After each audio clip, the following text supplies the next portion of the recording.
Добар ден уште еднаш денеска во новиот информативен блок во Аргумент Плюс. Мој вечерашен или денешен гостин е Орце Симов од Сојузот на стопански комори. Добар ден, добре дојдовте во студиото на телевизија. Добар ден, добре ве најдов и благодарам на поканата. Благодарам и на вас. Неколку актуелни економски теми изминативе денови навистина се вртат во јавноста, кои што со право го опфаќаат интересот и вниманието и на граѓаните, но и на бизнисот и бизнисмените. Да почнеме од тоа што е најсвежо, би рекол, па ќе ги опфатиме сите неколку теми кои што ни се важни денеска. Укинувањето, односно поништувањето на одлуката за воведување на солидарниот закон, кој што знаеме беше воведен во едно време кога во Македонија владееше криза, потикната пред се од прво здравствената криза, потоа и од енергетската криза, со кој што беа оданочени профитите на големите, условно речено, компании или на оние компании што остваруваат големи приходи во своето работење. Сега тој е поништен. Ова предизвика револт во дел од граѓанството, а бизнисмените веројатно си ги чекаат своите пари. Што очекувате, како да се одвиваат, да речеме, овие понатамошни постапки околу тоа, како, кога и колку пари очекувате да бидат вратени во стопанството? Да, свежа е информацијата дека Уставниот суд го поништи тој закон за солидарен данок, во кој што одредени компании беа дополнително оданочени. Ние уште пред да се донесе законот во тој период укажувавме дека ќе дојде до оваа состојба, бидејќи тој закон не ги задоволуваше основните правни постулати, дека не може нешто да биде донесено ретроактивно. Укажувавме на тоа дека доколку некои компании се жалат на Уставен суд дека тој закон ќе биде поништен, дека можно е да дојде до да им се вратат парите, финансиските средства што ги платиле, па и дополнителни камати да се платат од државата, така што сега се случи таа работа. Ние во наредниот период ќе видиме со каква динамика на компаниите, дали ќе бараат, колку ќе бараат, дали ќе ги бараат и каматите и така натаму. Денес прочитав во медиуми дека премиерот и министерот за финансиите ги посетат тие компании, ќе разговараат со нив да договорат околу динамиката на враќање на тие финансиски средства. И сега, од гледна точка на компаниите, нивен интерес да им се вратат тие средства, па дури со пресметани камати за овој период. Од гледна страна на државата интерес е да се обиде државното раководство доколку се договори со некоја компанија, доколку има таков простор да речеме да не бара враќање на парите или евентуално да не враќаат барање на каматите. Мислам дека доколку некоја од тие екстра оданочени компании се откаже од повратот на средствата, тоа сите ние треба да го поздравиме како исклучителен акт на општествена одговорност, а истото тоа важи и за каматите. Доколку некои легитимно е од страна на државата и од премиерот и од министерот за финансии да побараат камати да не се пресметуваат, и доколку некоја компанија, иако има право на тоа, се откаже на вистина од тие средства, сите ние тоа треба да го оцениме како исклучителен чин кој што оди во една насока на врвна општествена одговорност.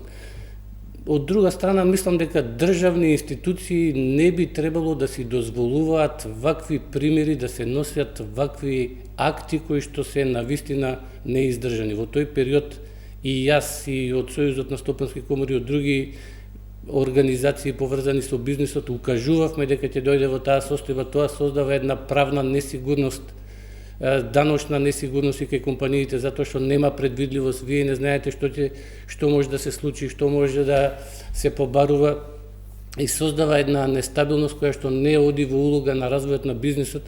Така да институциите имаат капацитети и треба да ги предвидуваат што ќе се случи со нивните активности, и во никој случај не смее да се дозволи државни институции кои што имаат човечки капацитети од секаков вид, па и можност за консултации, исто Уставен суд, исто други надлежни органи, дали тоа ќе предизвика нешто и каков ќе биде одразот на тоа понатаму во општеството. Навистина е несфатливо како може да се донесе еден таков противуставен закон. Добро, самото име на законот е солидарен закон. Компаниите по самото свое делување, освен што се компании чии собственици со право очекуваат да остваруваат профит, веројатно носат или голем дел од компаниите сакаат да кажат дека носат и една општествена одговорност во своето делување. Македонија беше во криза, во голема економска криза во тој период, која што беше пред се предизвикана од надворешни фактори. Мислите ли дека бизнисот некогаш, особено моќниот бизнис, треба да подметне грб за да помогне во справување со кризи кои што за некои граѓани значат опстојување и живот? Не треба противправно, неправно против легислативата да се носат решенија кои што ќе бидат наметнати. Може да биде да се направи повик, доколку некои компании можат да направат нешто, тоа да го направат на некој хуманитарен начин. Меѓутоа и во услови на криза треба да важат законите. И во услови на криза важи и уставот и законите. Треба во Македонија, сметам дека треба да се работи повеќе на расходната страна во буџетот.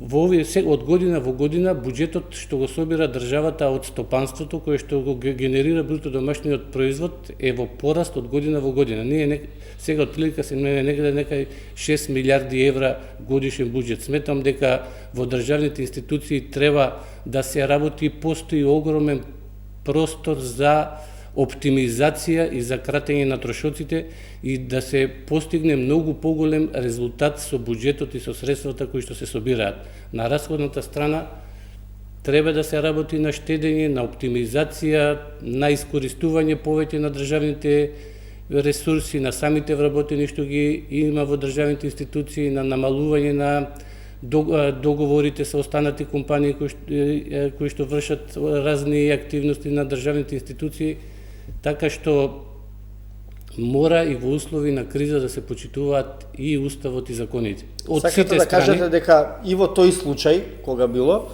и сега државата може да се откаже од доста непродуктивни трошоци за да субституира делови од она што недостасува во моментот. Државата може да постигне повеќе од тоа што го постигнува со буџетот, доколку најде начин да ги оптимизира расходите и трошоците и доколку најде начин сето тоа што е непродуктивно на расходна страна да го скрати, да го направи истото, дури да направи повеќе со тоа што ќе ги намали неоптималните давачки и трошоци, ќе ги искористи сопствените ресурси, ќе ги намали сумите што ги дава за одредени активности и на тој начин со 1 евро платен данок или со 1 денар ќе постигне многу повеќе од тоа што постигнува. Деновиве бевме сведоци на откажување или во дел од слободните економски зони, дел од компаниите најавуваат или намалување на производството или некои пак ги затвораат своите фабрики, како што беше тоа со случајот со Аптис. Се ова е резултат повторно на странични влијанија и странични фактори, односно намалени нарачки во работењето. Колку мислите дека оваа криза може да дополнително се продлабочува? Во моментот во светот повеќе земји се во криза. Германија беше минатата година во рецесија, оваа година не знаеме во каква состојба ќе биде нивната економија, дали ќе успеат да бидат во некоја позитива или повторно ќе бидат во рецесија. Македонската економија е многу поврзана со германската економија, затоа што најголем трговски партнер на Македонија е Германија. Странските компании во Македонија претежно се од автомобилската индустрија. Тие се поврзани со германската автомобилска индустрија, BMW, Volkswagen и Mercedes. Трите компании се во поголема криза, тоа може да се види доколку ги погледнеме финансиските резултати на тие компании, акциите на тие компании на берзите во Германија се паднати за најмалку 30%, Volkswagen најави отпуштање за прв пат после 35 години, после 1990 година. Едноставно на германската автомобилска индустрија не и оди добро бизнисот, а тие се мотор што ја движи германската економија. Тие создаваат над 10% од бруто домашниот производ на Германија директно и дополнително многу други индустрии се поврзани со таа индустрија, а и многу компании од странските кои што работат во Македонија се поврзани со германската автомобилска индустрија, така што можно е и за очекување некои компании да немаат работа, да го намалат обемот на работа, да престанат со работа и така натаму. Особено што, само да дополниме, ќе се вратиме и на вашата теза после, најавите на Трамп за воведување на царини за Европа, и тука претежно се мисли на автомобилската индустрија и претежно се мисли на германската автомобилска индустрија, може да биде уште еден дополнителен удар за Германија. Така е, да, точно. Германската автомобилска индустрија прво каснеше со електромобилите. Тие се уште продолжија да работат со автомобили, да нудат модели со внатрешно согорување, на бензин или на дизел. Кинеските компании станаа прилично успешни во тој дел. Електромобили, тие нудат исклучително добри електроавтомобили кои што се по многу прифатливи цени. Германската автомобилска индустрија некако не спремна ја дочека таа нова технологија, а електромобилите имаат голем број на предности во однос на автомобилите со мотори со внатрешно согорување. Прво, моторот е многу поедноставен, нема толку компоненти, многу полесно се одржува, многу е поевтино извозен километар на електроавтомобил отколку на класичен автомобил. Одржувањето е многу поевтино и поедноставно, така што предностите се огромни и германската автомобилска индустрија сметам дека каснеше во тој дел.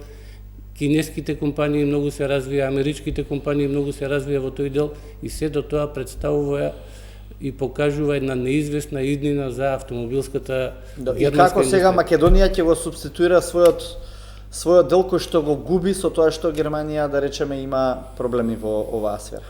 Или како треба да го субституира? Во странските компании што се во технолошките индустријски зони во Македонија работат околу 17.000 луѓе, додека во останатите компании кои што се во македонска сопственост не се странски компании и се надвор од зоните, работат околу 550.000 луѓе, така што ние мораме да се подпреме на нашите домашни компании, да го ослободиме домашниот инвестициски потенцијал, а тоа можеме да го направиме со зголемување на ефикасноста на јавната администрација, олеснување на процедурите, проценување на тоа што се случува во светот и како да се постапува да извлечеме максимум од оваа ситуација. Едноставно треба да се направи една свот анализа, да се види кои се нашите силни страни, кои се можностите, кои се заканите и кои се проблемите што можеме да ги имаме и што е тоа што треба да го преземеме за да најдобро поминеме во овие тешки услови. Многу може да се направи со тоа што ќе се поедностават царински процедури, закони кои што ќе овозможат плаќања кои што долго време не се присутни во Македонија. Да речеме, многу наши компании кои што можеле да станат позначени, не успеале да го направат тоа затоа што системот за плаќање PayPal, кој веќе застарува, направени уште 96-97 година, се уште не е достапен во Македонија за плаќање. До пред скоро време не можеше ниту да се плаќа, ниту да се примаат средства, сега може да се плаќа, а не може да се примаат средства. Значи може да плаќате во странство, може да купувате, може да изнесувате средства, меѓутоа не можете да донесете. Значи ние мора нови модели, нови технологии, сето тоа што е новитет во светот мора многу побрзо да го имплементираме. Ако ние касниме, ќе создаваме технолошко заостанување во нашата земја. Имаме предност како мала економија, мала земја, мало бројно население, многу полесно можеме да се прилагодуваме кон новитетите што се случуваат во светот.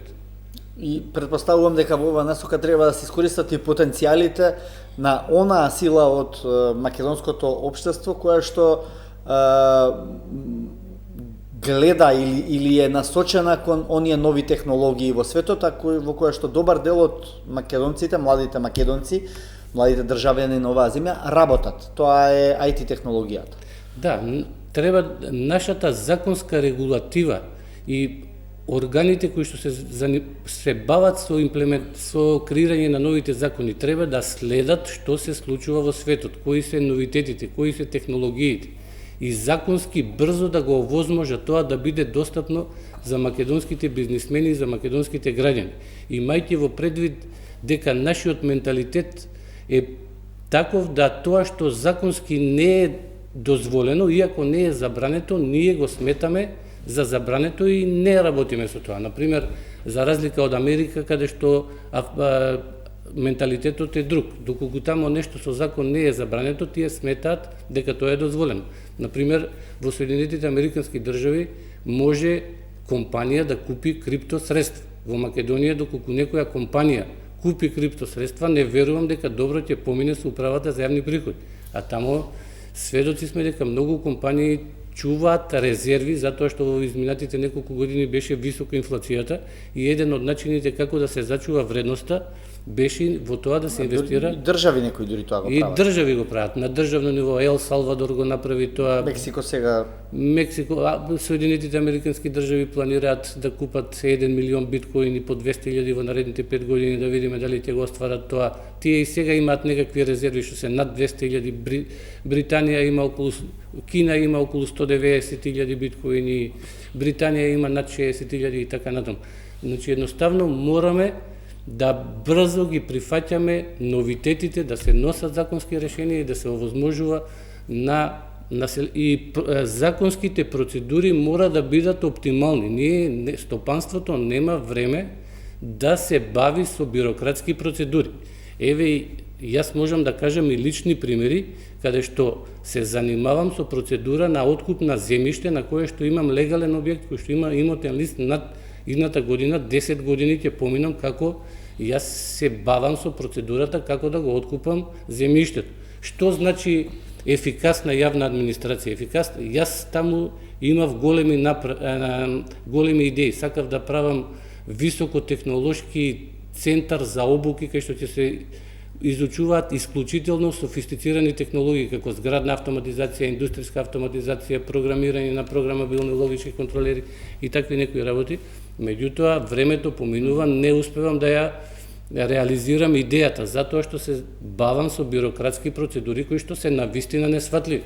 Што значи во овој дел ефикасна јавна администрација? Јас треба да отидам во некоја институција. Дигитализација секако дека треба побрзо да влезе во овој простор за да може да се... Дигитализација, да, тоа е И искоренување на корупцијата, се разбира. Да, Меѓутоа, едно со друго се врзани тие работи. Меѓутоа, и да е дигитализација и да се работи на друг начин, што би бил излезот од моето барање? Јас треба да отидам во некоја институција и да кажам, јас сакам да го купам тоа земјиште. Иако малце и чудно е како можеш да имаш објекта, земјиштето и под објектот и до објектот да не е твое, меѓутоа тоа е друго прашање. Кога веќе е така, државата сака да го продаде земјиштето, таа треба да ми каже за колку пари го продал. Едноставно моето барање треба да биде сакам да го купам и од таму документот треба да има некој текст и на него треба да има два параметри. Едниот параметар треба да биде жиросметката на која треба да се плати и вториот параметар треба да биде сумата. И толку. Јас да го направам тоа, да го добијам земјиштето и понатаму да продолжам со работата. Ако јас одам во институции разни, барам разноразни документи кои што се неоптимални, нема да имам време ниту да развивам производи, ниту да развивам услуги, ниту да барам купувачи по светот, ниту ништо. Јас ќе одам во институциите. Зашто? Еве во овој поглед, а и во сите други услуги што ги дава државата, не се размислува од аспект како да го оптимизираме тоа. Кога некој ми продава нешто, значи треба да биде, кажете колку е и кај да се плати и толку. Да.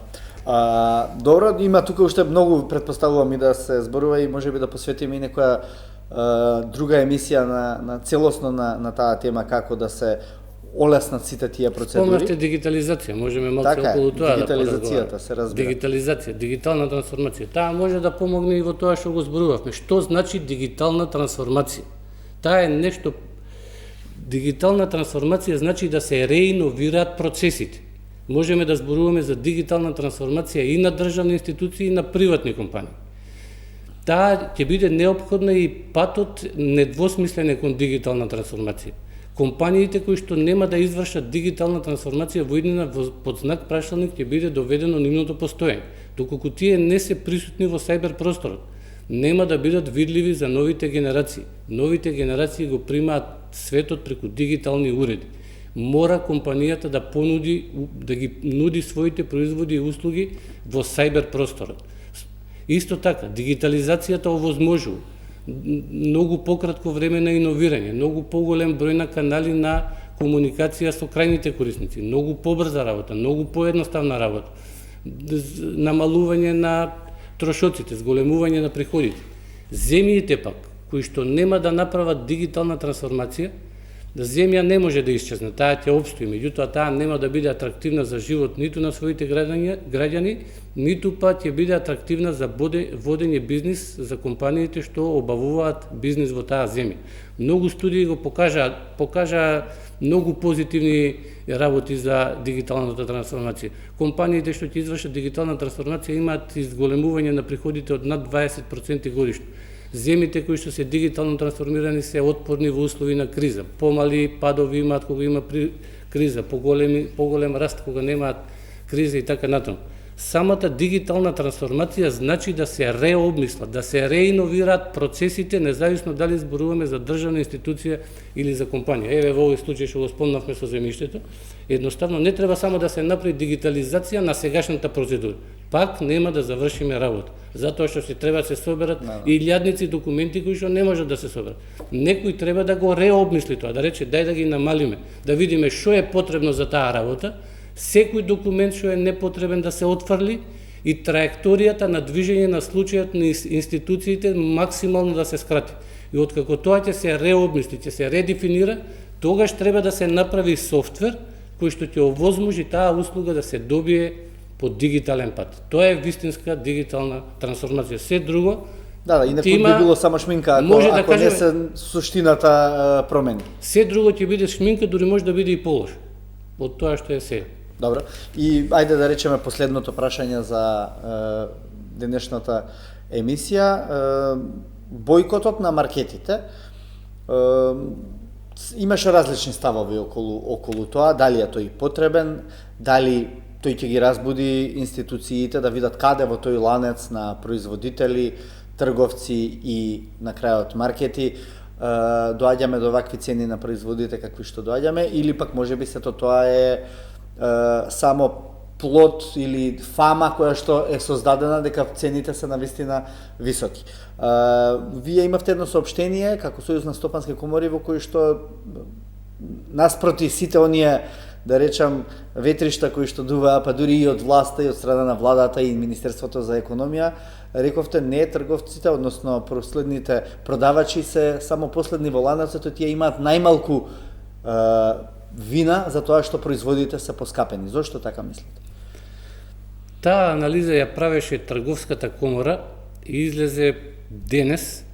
Инаку мое лично мислење, па и став, многу размислувања и тоа што ние сме го воочиле досега е дека прво, тоа не се случува покачувањето на цените, тоа не е само во Македонија, тоа е светски феномен, се случува во целиот свет. Во околните земји гледаме исти примери во Хрватска, во Србија, во Грција, Бугарија и така натаму. Значи тоа е предизвикано, целата таа состојба е предизвикана и е дефинирана под термин криза на трошоци за живот, кога стандардот на граѓаните се намалува. Се намалува стандардот на граѓаните затоа што платите растат поспоро од расходите, од тоа што е потребно да се живее. И сега таа состојба е предизвикана од здравствената криза, потоа имаше енергетска криза, потоа финансиска криза, сега имаме регионални војни, имаме трговски војни кои што го нарушуваат глобалниот синџир на снабдување, и сето тоа неповолно влијае на условите за водење на бизнис. Инаку, анализите покажуваат дека малопродажните ланци во Македонија оствариле некоја профитна маржа од 3,6%. Тоа навистина гледано низ бизнис гледна точка не е некој голем процент. Доколку пак производителите и дистрибутерите имаат толку голема заработка, како што е фама во јавноста, нема континуирано ние од година во година да имаме намалено земјоделско производство и намалено производство на прехранбени производи. А ние можеме тоа да го видиме. Македонија увезува годишно храна над 700 милиони евро. Не го задоволуваме ни најосновниот прехранбен производ, не можеме да го производиме пченицата, трошиме над 330.000 тони, произведуваме 250.000, увезуваме 80.000 тони. Значи, ако се толку големи заработките, нема да имаме намалување од година во година. Помало сточниот фонд е се помал, крави помалку, овци помалку, кози помалку, земјоделски производи се помало и помало производство. Доколку сакаме да имаме повисок стандард на граѓаните. Ние мораме повеќе да произведуваме. Македонија, бруто домашниот производ е 8.000 евра. Како што гледаме и за земјоделски производи, исклучително сме зависни од увоз. Па дури и храна увезуваме. Значи се што се случува во светот, а последните неколку месеци инфлацијата и во САД, и во и во зоната на Европската унија почна да расте. Тоа се одразува и кај нас.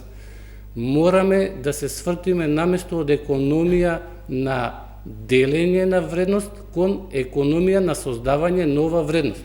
Ние мора да создаваме поголема вредност, на тој начин да се исплатуваат поголеми плати и да се зголемува стандард на граѓаните. Со мало производство не можеме да обезбедиме благосостојба на нашите граѓани. Малото производство и сега со делење тука или со разноразни мерки кои што не се системски, ниту се суштински. Ќе му земеме на еден, ќе му го дадеме на друг, бидејќи е малце. Пак ќе има некој незадоволен. Вистинскиот пат може би е подолго траен, може би е потежок, меѓутоа е кон создавање на многу поголема вредност и кон обезбедување на услови нашите луѓе да не се иселуваат надвор, да остануваат во нашата земја, тука да творат, тука да работат, да биде задоволството за живот големо, да се покаже дека траекторијата на движење на земјата се променила и во нагорна линија и на тој начин да обезбедуваме поголем стандард и поголема благосостојба на луѓето. Добро, овие акции како што е бојкотот, кои што се случуваат не само во Македонија, еве во целиот, во поголемиот дел од Балканот, например, во моментов се актуелни, како ги оценувате? Па тоа е... Еден професор ги нарече фолклор, дека тие не можат толку да променат, дали се согласувате со една таква теза или? Тоа е израз... Или можеби може да ја разбудат државата, па сега малку повеќе да ги контролира сите тие процесни ланци кои што на крајот доведуваат. Можеби навистина има нешто каде што затајува инспекцијата и не успева да види. Тоа е израз на незадоволство на граѓаните, разбирлив израз на незадоволство на граѓаните поради кризата на трошоци на живот и намалување на стандардот. Меѓутоа, мислам дека тоа нема да го реши проблемот, нема да ги намали потребите на граѓаните за тие производи и нема да создаде производи. Бојкотот нема да создаде нови производи, ниту па ќе ја намали нивната потреба. Така што е еден символичен израз на незадоволство и затоа што доколку него купиме нештото денес, утре ќе купиме повеќе, денес ако имало помалку промет во маркетите, утре ќе има повеќе и така натаму. Не сум убеден ниту во тоа дека нешто се затајува, туку ние треба да работиме на зголемување, како што спомнав, на производството, на било кое производство, да нашиот бруто домашен производ да го зголемиме и тоа да обезбеди многу поголеми плати и приходи на граѓаните. Инаку да беше само во Македонија да мислиме дека нешто некаде се случува, дека некој затајува, па некој злоупотребува. Конкуренцијата во Македонија е прилично голема. Собственоста на маркетите е најдистрибуирана во Македонија и мала е концентрацијата на маркети во исти луѓе, значи многу тешко може да се договорат. Ако има некакво договарање во цените, тогаш имаме Комисија за заштита на конкуренција, таа треба да го открие тоа. Имаме институција, нека ја работи својата работа доколку има такво нешто, нека најде кои се тие што ги договараат цените, нека го открие. Да, од функционира или треба да функционира и законот за нефер трговски практики. Законот за нефер трговски практики не е закон што ќе ги намали малопродажните цени. Многу очекуваат дека законот за нефер трговски практики ќе издействува намалување на малопродажните цени. Тоа воопшто не е така. Доколку се прочита законот, доколку се види неговата срж и суштина, ќе се види дека ќе се случи дури спротивното. Јас уште во март 2024 кога се донесе законот со 6 месеци одложување, веднаш дадов моје видување дека тој закон нема да ги намали малопродажните. Тој закон се грижи за поправилна дистрибуција на заработката во синџирот на снабдување од производители и добавувачи до крајниот потрошувач, а не ја регулира малопродажната цена. Во законот е дефиниран работот, а не маржата. Значи, маржа во пазарна економија не може да се регулира. Значи, тој закон нема да доведе до намалување на цените. Намалување на цените, односно, зголемување на стандардот на граѓаните може да се направи исклучително само со зголемување на производството во било која индустријска гранка од нашата земја. Ви благодарам што бевте денеска гости на Аргумент Плюс. Благодарам и на вас уште еднаш. Почитувани гледачи, тука е крајот на денешното издание на Аргумент Плюс. Останете со нас и понатаму. Следуваат и нови информативни содржини. Пријатно.